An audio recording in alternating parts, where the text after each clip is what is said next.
Good morning. Good morning. Good morning. Welcome. Whoa, I that know. was a lot. Right. A lot of good mornings. Yeah, I'll come back to that in a minute. Welcome to the original Loretta Brown Show, radio to open the heart, heal the soul, awaken the consciousness. When I was in elementary school in second grade, Benny, my second grade teacher used to insist that we start the morning with a little song, and it went like this. Good morning to you. Good morning to you. We're all in our places with sunshiny faces. Oh, this is the way to start a new day. Very Woo-hoo! nice. Wow. For the second grade teacher, right? Right. Thank Well you, Mrs. done. Swenson. Thank you. Aw, Yeah. that was And sweet. I know it is sweet. It's like she was a lovely teacher. And what I think's really funny is, so, here all these years later, I'm still singing that song in the morning. Um, and I'm going to, I always tell people the truth about myself because I'm not the best morning person. And so I was like the little girl that when she got to school, I'm like, I'm not singing. You're a And then little Miss I'm a Grumpy complete, Pants. yeah, I'm a complete musician. It's like, I'm not going to sing. And then I'm like, what's this song? Hmm, maybe. I think you did great. And kudos to you said Miss Swenson. Miss Swenson. Okay. Yeah. So it's really fascinating to remember stuff like that. Like once in a blue moon, it'll just kind of creep in there and pop in there. Yeah. All I remember is basically from second grade is don't eat yellow snow. Only because we lived in Alaska and that was a no. It's not lemon icing. It's not. No. That is great. So, well, I hope people you learn pretty quickly, don't you? we learned great things in the second grade and they're still with us. So there we go. That's exactly we're my really, point. really glad about that. Yeah, it's making me laugh. So maybe, people could go back, they can memorize that little song or just remember in any given day, the days ahead, right?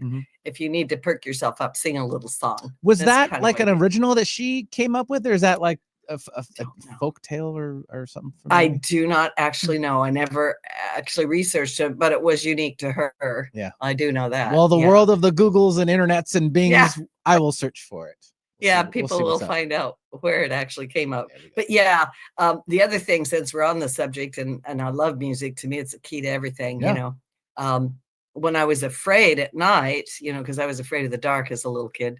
Well, mainly because I see dead people. So that's a different story. But anyway, I was afraid of the dark. And my mother taught me, she says, when you're afraid, sing a song. And so my song was Twinkle, Twinkle, Little Star. Oh, yeah. Only I didn't go twinkle, twinkle, little star. I was like, twinkle, twinkle, like making loud noise, right? You like a hardcore version of it? I'm a hardcore Twinkle Little Star. I don't know. Like a little punky, little yeah, gravelly. A little bit like, I kind of feel where you're going with that one, just because I kind of like, twinkle, twinkle, little star, how I wonder where you are. Something like that? Yeah, all right, like that. Good. All right, we'll work on it in post-production. Yeah, because I was trying to I'm not afraid, right? That's so cute.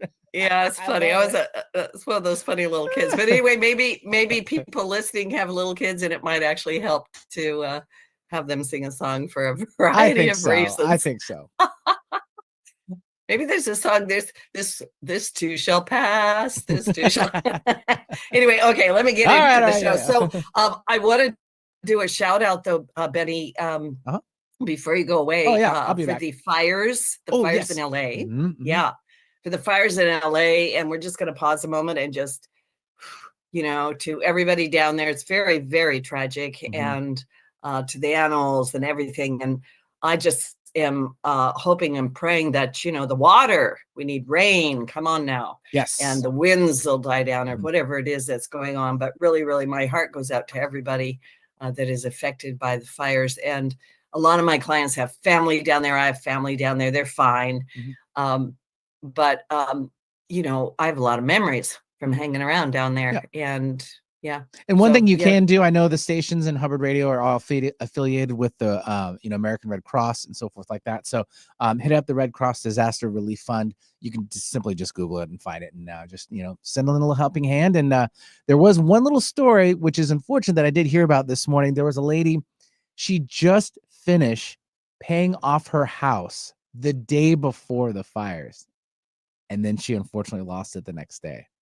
Like stuff like that is just, you can't even imagine it happening, but it does. So let's reach out. Let's give a helping hand, lend a helping hand. If I can get that out. And everyone, they could use it.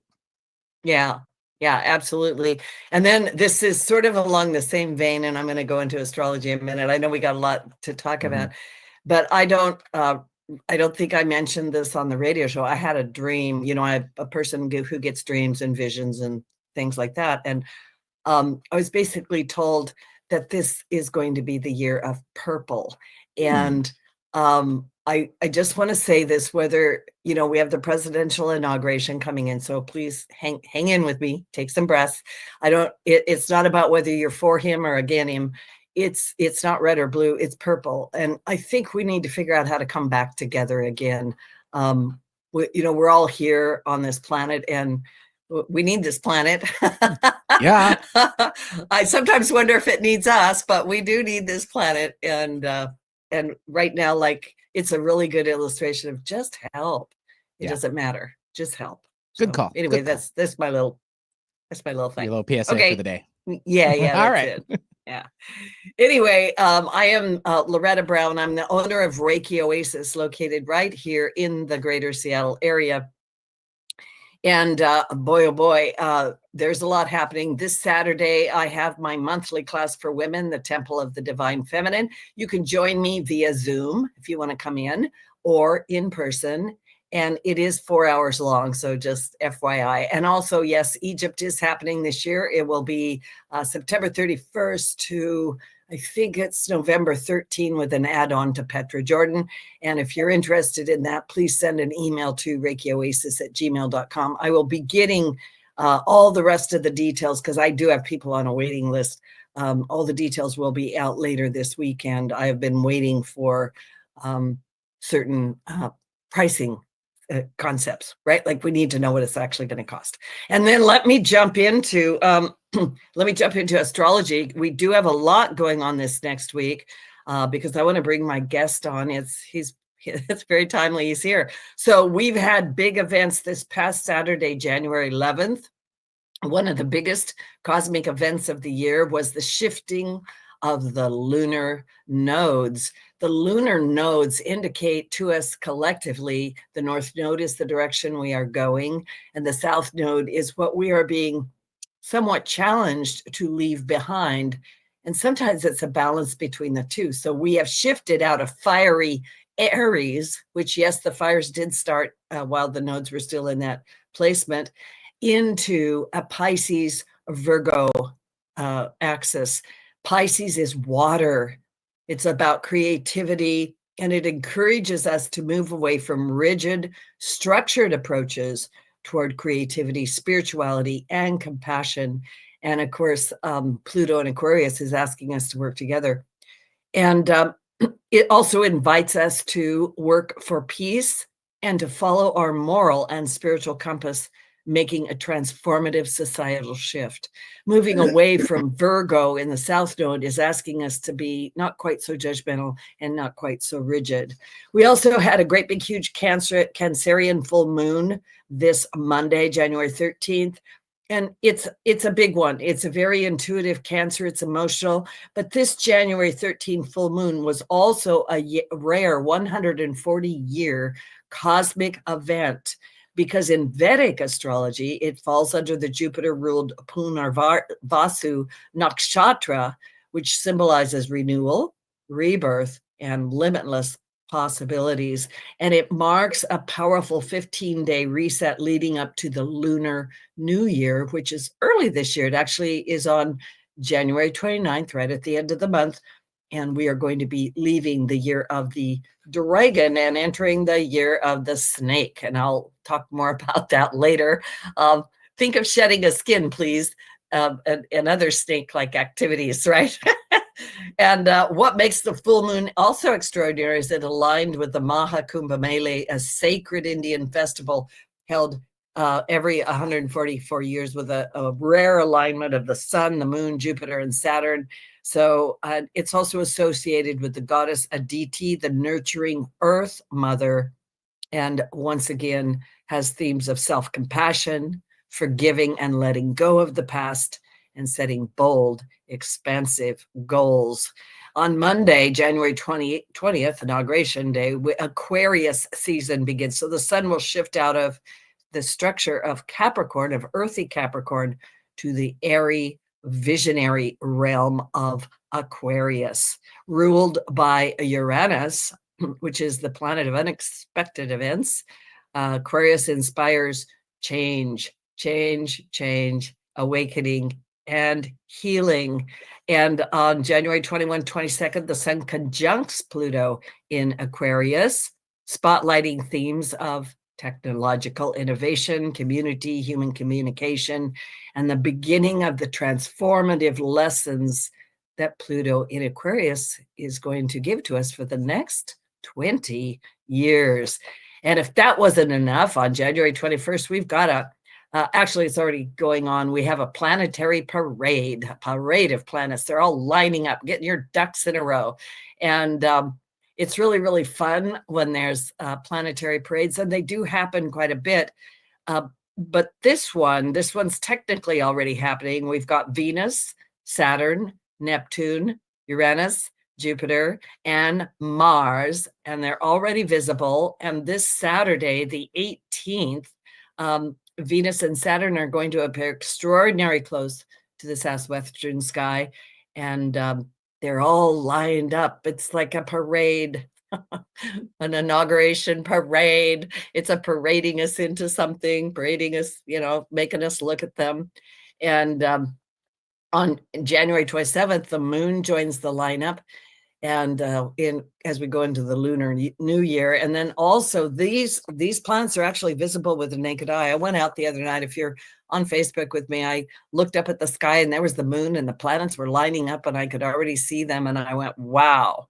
So if you have clear skies, just go out there and look above the horizon, and you will see them. And by the way, some of them are on one side of the sky and some of the other, but they are lined up there. So what does all of this mean? The planetary parade symbolizes opportunities for growth, harmony, and renewal. It's a cosmic call to reflect on our goals and clear away emotional and energetic clutter.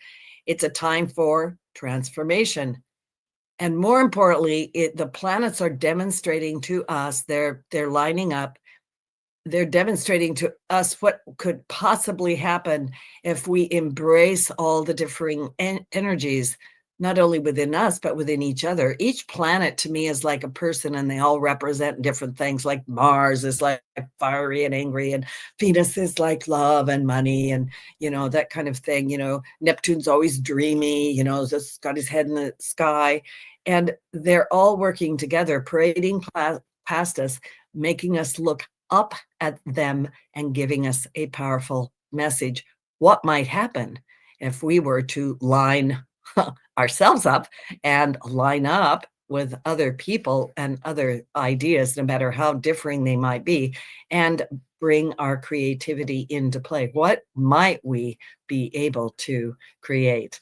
And just like that, right out on my deck came a great big, huge blue jay looking right in. So the bluebird brought us a message. How exciting. So let's bring in my guest. Philip Hasheider is a Wisconsin farmer, a writer, and a historian whose extraordinary memoir, 6 Minutes in Eternity, recounts his near-death experience following a sudden cardiac death on an October morning. Clinically dead for 6 minutes, his heart stopped, his lungs no longer breathing. Philip shares what he experienced on the other side of that, and how it transformed his understanding of life, death, and purpose. Philip is the author of 30 books, 30 on farming, local history, and family stories. He lives on a farm in south central Wisconsin with his lovely wife, Mary, where pasture grazed beef is a central part of their farm's legacy. Welcome to the show, Philip. It's great to have you back. Well, thank you, Loretta. It's a pleasure to be back again. Yeah. And before the show, I was reminding Philip, he was here last time just after the presidential debates, and he's here now just before the inauguration. And I can't think of a better time for you to be on the show with your message. So I would love for you to give the audience some background and some information and your story. Like, what is your book, 6 Minutes in Eternity? What happened? Well, what happened was the unexpected. So always expect the unexpected. And it did that morning. It was an early October morning when I now realize I became an expert on dying and death, but also I became an expert in hope. Through no fault of my own that I'm aware of, I was dead lying on the floor of our local hospital's rehab and fitness center for 6 minutes after having completed a modest 20 arm curls. The questions of why it happened there at that particular time and not 1 hour earlier when I was out in our farm's pasture going to see our 27 head of grazing beef cattle. Because there wouldn't have been anyone who would have known I had collapsed. Well, the circumstances around it were that that morning I was going to have the tires changed on our car. So I had to drive to our town, which was 12 miles away. I had more time than I anticipated. So instead of going there, I turned left and I went to the rehab fitness center. And I went in and I changed, came upstairs, said hi to the staff, and started stretching. And then went to the arm curl machines and did my 20 arm curls. And when I stood up, it was really unusual because I looked down at both of my forearms because they were tingling, like they had both fallen asleep. And that is the last thing I remember for at least another 8-9 hours. So one moment I'm standing next to the machine, and the next moment, less than a blink of an eye, I found myself in a completely different dimension. The best way for me to explain it is if, in human words, is if I said I was floating on energy waves. I was floating in a raft of some sort. It felt like a structure. And I was looking at these energy waves, which I could see coming towards me. But not only were they coming towards me, they were passing through me. And odd as it may seem, looking back, at that point, I had no idea that I had died. I just knew I was in some place that was so welcoming, was so filled with love, filled with knowledge, that I don't recall even thinking about where I had been just moments before. And so as I sat there floating on these waves, I looked up, and what I can say appeared to me was a golden, glowing, pulsing sphere that filled the borders of this eternal space. It was pulsing out love. It was pulsing out welcome. It was pulsing out information. And I knew that. I don't know how I knew that, but I knew that. So I was looking at that, and an interesting thing happened, because then I noticed these little sparks come flying out, like if you had a sparklet during a celebration. That was what was coming out. Zillions of them were coming out of this golden globe. And at that moment, I didn't think too much about it because I wanted to see what else was there. So I turned to look, and what I saw, I can best describe as an infinite multitude of dimensions and universes. Now, I'm going to ask you to bear with me. If you take this universe that we live and you compress it down into a single sheet of paper, and then you suspend it out here in this eternal space, and then do one next to it, another one next to it, and you do this for an eternal length of time, direction, in any direction you want to consider, or that the human mind can consider, up, down, sideways, crossways, whatever. But each one of these dimensions had an energetic filament that ran from that to connect to this, what I saw as a spider web-like matrix that surrounded this whole golden glowing sphere that was also pulsing information, love, welcome, all the good things that we can think of into each one of those. It was never stopping. It was never ending. You could see the pulses of this.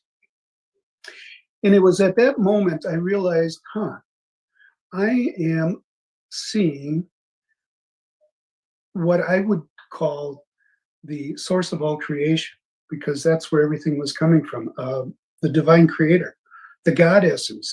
Choose whatever word you're comfortable with to describe that sort of a entity. Well, at that point, I thought, this is really something I hadn't seen before.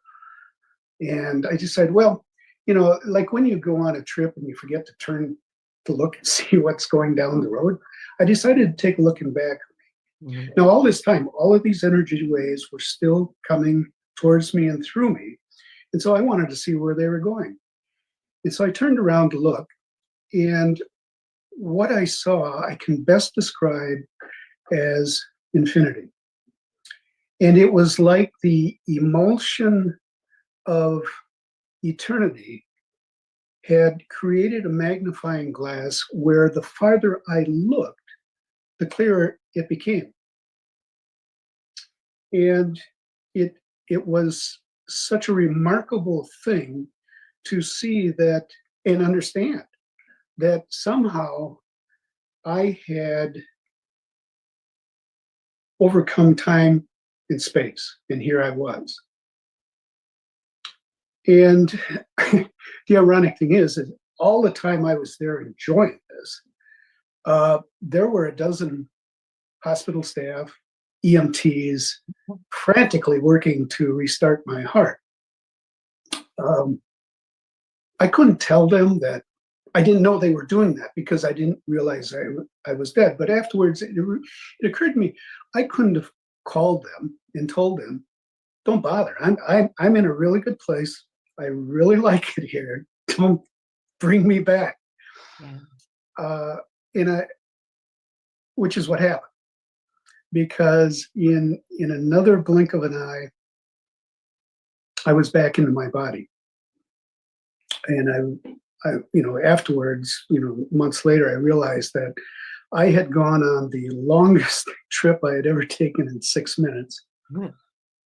And I came back with an experience that would take me a very long time to understand and even longer to explain to anyone.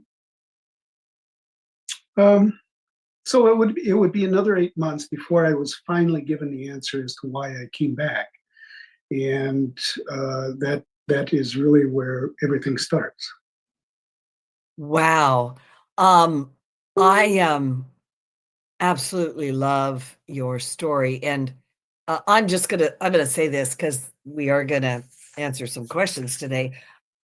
Philip's book, 6 Minutes in Eternity, a memoir, right? You'll notice if the people are watching on YouTube that this isn't like 5 pages long.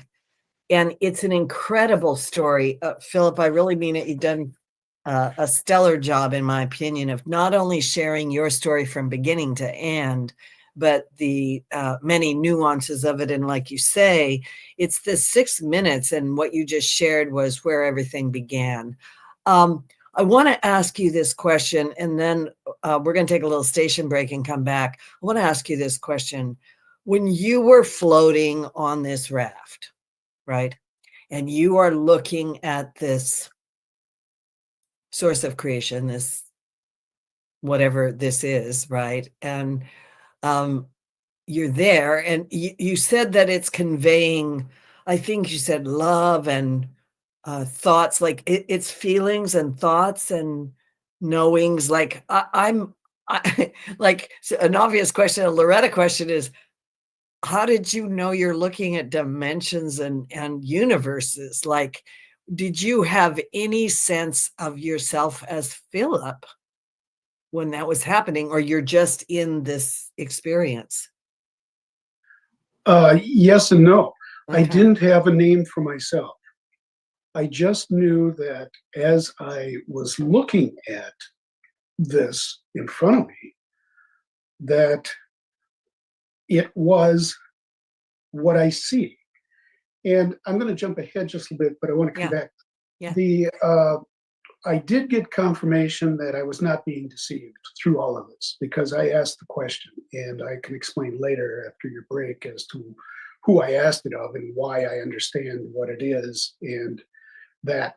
But I looked through my hands, or what I saw of my hands, and they were translucent. It was like looking at a hologram of myself. Mhm. And the more I've thought about that on this side of that dimension, the more I understand that as being the internal essence of me, the spirit, the soul, if you want to use a word, whatever that kernel within us is, because it was a energetic form. I mean, I had no body there, but it was something that I was aware of, and that's why I could bring it back as a memory, which also is another thing we may want to touch on, is memory versus dreams. And but no, it was also real. And if we got time before your break, I can explain that right now. Yeah, go for it. Yeah. We all have dreams. I assume most people have dreams, and when you wake up in the morning, you can't maybe remember much of it, but yeah, I had this dream and it was this, but that's it. Because dreams diffuse and they dissolve before us, before we can even get a hold of them. But the interesting thing about this experience, for me, is that every time I think back to it, I can go through the whole thing and not one bit of it changes. And it hasn't in over 9 years.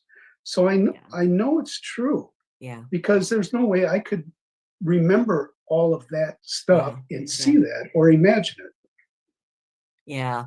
I'm going to say, yeah, what he said, but I want to put an exclamation mark on what you just said, because I've been doing what I'm doing professionally for almost 30 years now, and I've heard a lot of people's stories, and there's an element in the context of how people say things, and one of the ways you know that a person's experience is actually true, it's real, especially with things like the near-death experiences or the visitation of guides or a visitation of a dearly departed loved one, fill in the blanks here, is that it is almost like imprinted in them, and every time they tell it, it is exactly the same. Even years later, it is exactly the same, and it's very, very clear.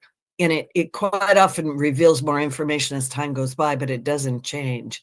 And I'm just saying, in case anybody's a naysayer out there, Philip is the real thing. Don't go away. Yeah, he's a real thing. So anyway, we are going to take a little station break. This is Loretta Brown. My guest, Philip Hasheider. Hey, say your last name, please, Philip.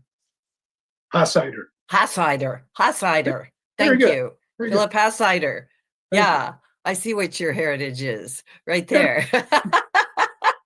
This is Loretta Brown. We're going to take a little break. When we come back, we're going to fill in a whole lot of the blanks and ask all the questions that I know that the listeners would like to know. The book, 6 Minutes in Eternity, and you can actually go and buy it during the break. Yes, you can, or go get your coffee. We'll be right back. All clear.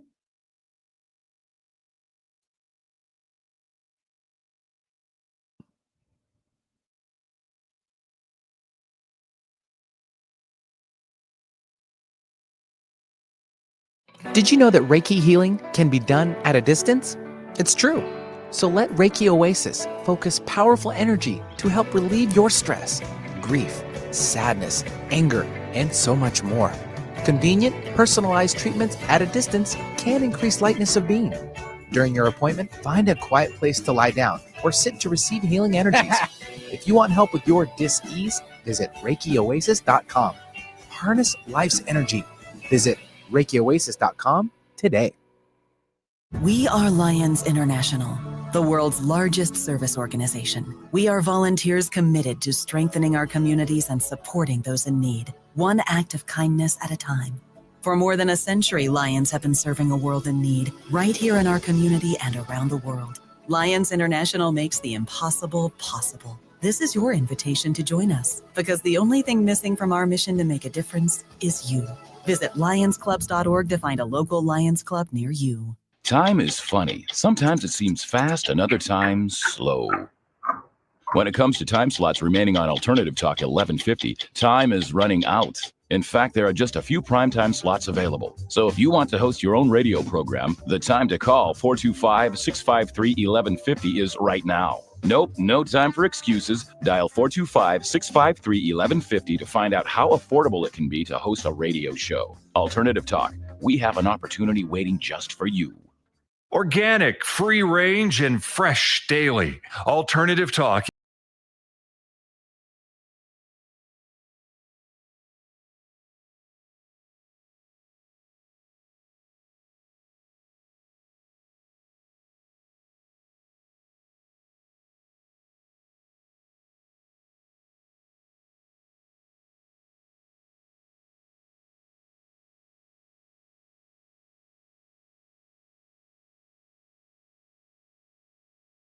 Perfect, Mr. Benny. From Here to Eternity, the book is 6 Minutes in Eternity. That was just, you are spot on, Benny. That's a new year. Got to come out strong, right? Yeah, that's a good one. Thank you. Welcome back to the original Loretta Brown Show with my guest, Philip Hasheider. I'll still say it wrong, and he'll correct me, which is the best way to go. Just a reminder that these shows are archived. You can download them for free at the KKNW 1150 AM archives for the original Loretta Brown Show. And we're everywhere. We're on YouTube, iTunes, Podcast One, Megaphone X. My brain's dead, but you get the idea. So please go find them and just go ahead and get Philip's book, 6 Minutes in Eternity. Where did we stop off, Philip? We were right at a point where, how did you know you were not deceived when you were on the other side? Who did you ask? Where did the answer come from? Good question. Now, I do believe that we all have spirit guides. Some people may refer to them as angels and other things, and whatever word works for them is fine. I had been working with or attending classes with a conscious channel who has a very high reputation, and along with Mary, my wife, and it was my introduction to a different kind of energy. And the first workshop we went to was a real eye-opener. The second one I went to was after I had my collapse. And it was at that session that you get to ask questions of the guides. And I know that this is true because there's no one humanly possible to write a book in perfect sentences, perfect paragraphs, with a message, just nonstop. And there's no one who can memorize all that. Anyway, so and I just knew that these guides were part of our existence.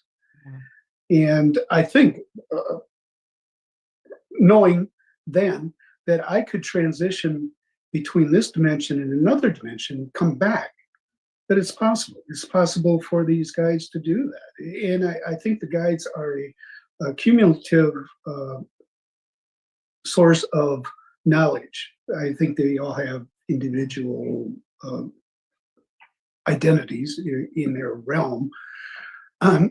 But at this workshop, I asked the question if my experience was true. And I asked it for a particular reason, because, first of all, I didn't want to be deceived. And I did not want to deceive myself. And I did not want to deceive anyone else if I ever talked about it. And the information I got was that this was true. This was true. My experience was true for me. And so, and that was it. And so I took that as meaning that each one of us will have an experience when we leave here, but it may not be the same one, which is why you may read other experiences and say, well, that wasn't the same thing. Well, I don't think it's meant to be the same thing, because I think each of us here is a unique individual. So why would we all have the same experience once we leave? Because we're all carrying with us different information. We're all carrying with us different life experiences here. So that was my affirmation that what I had experienced was true. I wasn't deceived, and I didn't have to deceive anybody else with some false narrative. Well, the second time I met these guides, and I think it was the same one, but could have been a different version of it, was at a second workshop. And at the end, he has us stand in line, and what he does is he comes to look in our eyes, and what he's doing is mirroring our energy. And when he came down to me, all of a sudden I saw this flash in his left eye. It was as distinctive as anything. It was like a strobe light flash, very quick. And I thought, oh, hi, because I knew that was one of the guides that I had been in conversation with earlier. Well, after we were all done, he was sitting down. I went up and I explained what had happened to me. And I said, I did see this flash in your left eye. He says, I felt that too, but I had no idea what it meant. So that was another affirmation. Now, one of the things you've asked in the past is if I've had any reaction about doubters. Well, yes, I've had those who think this is hokey, this is a made-up story, and that's fine. That's fine, because I know what my experience was. I know what my experience still is, and that's what's important to me. And anyone listening to this or viewing this, it's the same thing. When I speak in front of a group, I ask people to hold their hands out, palms up, just for a moment, because what I want them to do is at least keep an open mind. You don't have to believe it. You don't have to take anything away from it. But if you sit there with closed hands, clenched fists, you're not going to receive it. You're just going to say, no, okay. So everyone has a choice they can make whether or not they want to accept it, want to listen, or not. And I'm not going to be the one to tell them that, well, you have to listen to this because this is really good. You have that choice, just like I had that choice. I could have gone right to get the tires changed, but I turned left. Yeah. And that's what's made all the difference. So your choices do have an impact upon what happens. And you may not realize at the time why you did it, or you may be upset at some point because, well, this didn't work out. Well, it may be an opportunity for something else to come in that you haven't even considered. So that it's a long way from being deceived or not deceived, but that's my point, is that I'm very comfortable with it. And there's nothing in my story that's changed. There are nuances to it, and that sort of thing. But the basic story of where I was has not changed one iota. And I can close my eyes. I don't even have to do that anymore. But I can see it in the background of everything I look at. It's there. And I know it's there, and I'm not hallucinating. Yeah. Wow, there's a lot I could say in there. I've actually had 3 near-death experiences, and I was thinking when you were talking that it's always with you somehow. And it is exactly that way. Like, I can close my eyes and I'm there, or I can be looking at you and just think about it and I'm there. And it permeates our life in some fashion, changes something. I got a Well, couple of questions. yeah. How can you not be changed when you have that Yeah. experience? You know. Yeah. And that, now I'm not suggesting that people go try to have near-death experience. Yeah, don't do because you may just keep going, which Yeah. is not a bad thing. Yeah. But Yeah. To set it down as an object, to have it and come back, that may not happen. Well, and you're pointing out something too, which is there is a unique quality to everyone's experiences, right? And my dear friend Daniel Brinkley, his joke is that, they keep throwing him back. He's like, I don't know how many times he's, quote, died. And they're just like, no, we don't want you yet. Go back. But you mentioned a couple of things I want to ask you, and for the listeners, I invite you to go back and listen to the first show I did with Philip, which is back in September of 2024. I'll post a link on my Facebook business page so you can find it, where he really tells his story in pretty great detail. Get his book. But also, I want to ask you this idea that you were driving in the car and you could have easily gone one way, but then you're like, no, I'm going to go this other way. And then you had your heart attack, a series of events, right? And also I want people to check out the cows as part of the story. I love the cows. And do you feel like you were divinely guided, or something guided you to go that way? What is your belief in that kind of thing? I now believe that all of the webs that we've gone through life, they're all filtering behind us, and somehow they're all getting to a point. And that's the way I can understand what happened to me, because making choices is part of your life and your existence. And as you make choices, something may shift in a different way, something may shift in another way. And as I got to that point that morning, not recognizing it, but yes, you're right.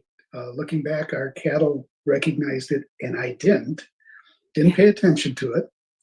I don't know if I would have changed my actions had I understood it completely, but anyway. Well, so, the cows need to up their telepath game, right? Well, we could get into that Philip, right? Anyway, go ahead. We can get into that whole thing about animal consciousness, because I do believe it, but that's a topic for another place. Yeah. So yes, when I made that decision, and it was a conscious decision, I don't have to go get the tires changed. I can go have a workout. That was part of my choice. Did I know what was going to happen? No. But the events created the opportunity for me to make the choice. And because of that, I was in a place where there was lots of help. When if I had gone the other way, or not even into town at all, I wouldn't have had any help. So you live with the consequences of the action you take. I mean, you have to own those. And you can't be a victim. You can't say it's somebody else's fault all the time, because the choices you made bring you to that particular point. So when I collapsed in that rehab fitness room, it was like all of these different lines behind me had come down to a prism and shot through. Mhm. And it was that moment when I collapsed that everything changed. And going through that prism, I now see everything with a different set of eyes that I wouldn't have had before. That's the best way I can explain it, I think. Has this, I don't know if this is the right word, enriched your life? Obviously changed your perspective, and yeah, because part of that too is, your beautiful wife, Mary, and the people around you and how it has affected them. But how has this really changed your life? Well, initially it was really a struggle Right. because I had this extraordinary experience, and Mary, the minute I collapsed, basically she had everything dumped into her lap. Yeah. So my story is as much her story, and her story is as much as mine. And because I could understand what I went through, but she couldn't. Right. I couldn't understand what she went through because I wasn't here. So it's really a challenge for a spouse or a partner or another loved one to fully understand what that person's going through or had gone through. I can explain what I saw in that, but I cannot explain the feelings, the warmth. There's a glowing, and every time I think back to it, I still get the same feelings well up inside me. So I know it's the same thing. But having gone through and looking at things now with a different perspective, it was like in that dimension. I couldn't see that with the low wattage of my eyes that I use here, but I could see it with what I was involved with there. And that transfer of that information is something that I'm astounded with, but it's real. Yeah. And that's why I think people can move, or essences, spirits can move between dimensions. In that way, when they think they see a loved one beside their bed, I don't doubt that for 1 minute, because I know that transference is available. It's not going to happen all the time, but for those who do, they shouldn't be afraid of that, because it's real. Yeah. Yeah, it sounds to me like it's broadened your concepts of things a lot. Were you, or are you religious? Well, I was brought up in a German Methodist tradition Yeah. in our rural farming area, and I attended a United Methodist church, but my experience goes beyond organized religion Right. by a long shot. Now, I don't have anything against organized religion, except when it wants to put people down. Then I do get a few ruffled feathers. But spiritually, I've been enhanced by this experience. Is like I said before, how can one not be changed by that? As far as I don't think an experience that I had makes one more spiritually aware. Well, in a certain way it does, but it doesn't make me any more special. I mean, I was given an extraordinary gift of seeing that dimension, and the gift of being able to come back. Had I stayed there, well, first of all, we wouldn't be talking. But secondly, No, not in this form. not and that was something I struggled with for quite a while, as to why I was here. But as far as religious, no, not, I can't say that I am more religious or more spiritual, certainly. But from an organized religious standpoint, now that it really, and I'm not going to try to offend anybody, but it doesn't have as much meaning to me anymore as it probably did before. Yeah. I'm totally in there with you. I lots I could say, and yes, there's an expansion of something there. I wanted to ask you, so Philip, why did you come back? Or as Daniel says, why'd they send you back? Tell us this story, because I love this story, because Mary's actually part of that story. Right? That could be it. They just said, forget it. I don't want to see this guy again. Well, I struggled with that question for a long time. I mean, I was having an interdimensional confusion is what I was having, because I still had a foot in that dimension, and I still had to deal with stuff here. I mean, I wasn't given a free pass. Now that I'm back, I still have to pay my bills. I still have to do everything else, farm work. I wasn't set on some pedestal. But the thing that happened was I was struggling with the medications they gave me after I left the hospital. And I'd come down every morning and I'd just be dragged out, really tired, because the stuff they were giving me was lowering my blood pressure so low that I wasn't really functioning very well. Mary wouldn't let me do any farm work, machinery. She had to be outside to watch me, so I didn't do something stupid. Anyway, I came down that morning and I plopped myself in the chair in our kitchen. And at the other end of the table was Mary. And she had a little notepad in her hand, which she didn't usually have in the morning. And so I just sat there and she said, "Are you ready to hear what you said last night?" And I said, "No, I didn't say anything." She said, "Oh, yes, you did. Yes, you did." I said, "Okay, what did I say?" "Well, you sat up in bed, and fortunately, I had kept this notepad next to me so I could write down if you're going to say anything." But she said, "You sat up in bed and you were mumbling, and I couldn't make out anything you said. And then all of a sudden you stopped. You started shaking your head from side to side, saying, 'I don't believe it. I don't believe it.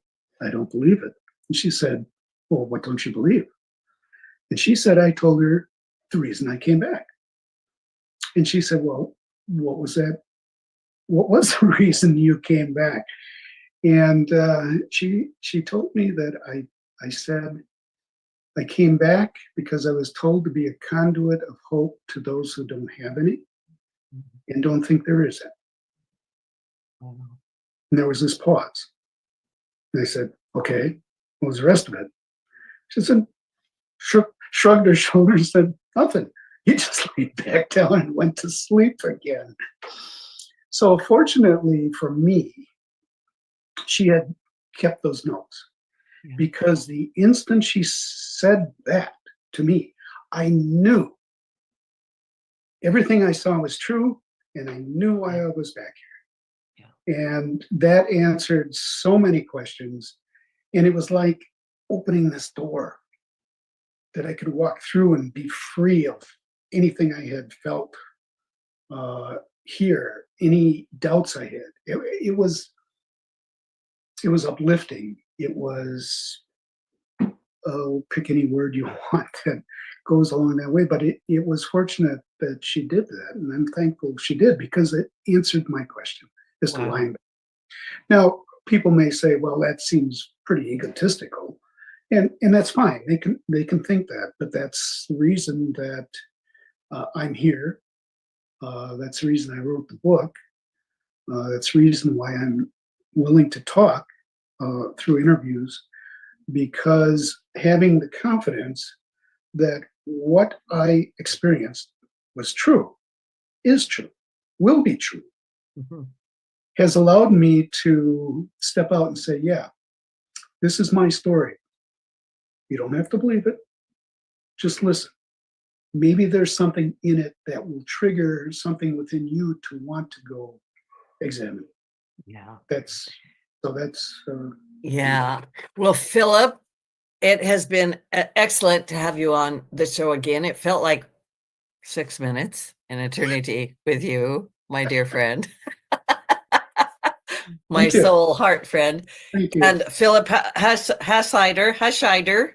And yeah, and the book 6 Minutes in Eternity. And where can people find you if they want to find you?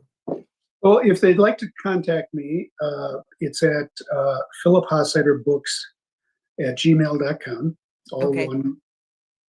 And I'm also on Facebook at P. Hasheider Books. All right. Thank you so much. Thank you for being here as part of the planetary lineup and bringing in the nest of creation or the source with you to line up with that. And from my heart to yours, so much love to Mary. Thank you so much, Mary. You're amazing. And to Mr. Benny Mathers, you are the cosmic DJ of all DJs. Yes. And everybody have a wonderful, wonderful week. Remember to sing a song anytime you feel like you need it this week. Thank you so much. Bye now. Well, thank you. Thank you.